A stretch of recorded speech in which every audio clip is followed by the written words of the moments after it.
Hi, my name is Lindley Simpson and I teach flute at REW Music. I became a flute teacher because of the influence that my own flute teacher had on my life. I started band in 6th grade and I was a pretty shy kid, and when I started band and started playing flute, it gave me something to look forward to each day. I loved being able to go to band, and I knew that that's exactly where I fit in. And when I started taking flute lessons with my teacher, I had the best time. She helped me to discover how fun it was to play music, play flute, and get to play music with others. And my favorite part of flute lessons with her was playing duets at the end of our lesson each week. The best thing about teaching music is helping my students to discover how fun it is to learn music. I've been playing the flute for 14 years now, and every time I pick up my flute to practice, I learn something new. So I love helping my students to learn that too. You should take lessons with me because I make flute lessons fun. I love to learn about my students' interests, and I like to use those interests in our flute lessons. So if you're into video games, I'd love to help you learn your favorite video game music. If you like classical music, I'm ready to find the best classical music for you. And my students always bring me interesting music.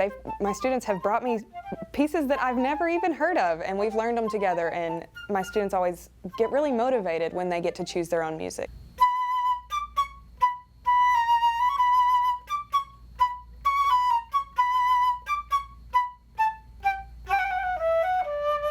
So this year's state music is the Polonaise and the Badineri by J.S. Bach.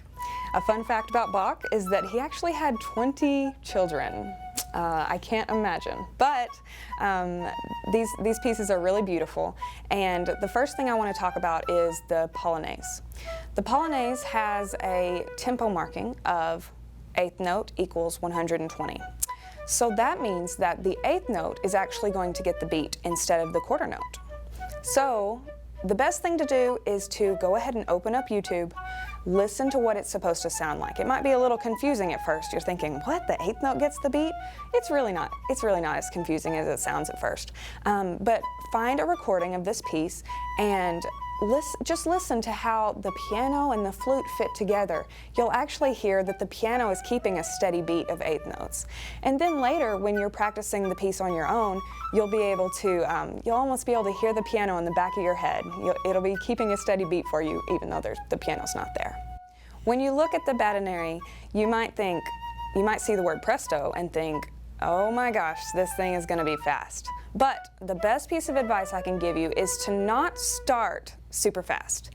In my experience, and I think others would agree with me, it's easier to learn a piece the right way the first time than to unlearn or have to relearn it later, to correct your mistakes later. It's a lot easier to just get it right the first time. So I encourage you to start slowly, get your right notes, right articulations, right dynamics the very first time, and then, after all of that stuff, focus on the speed.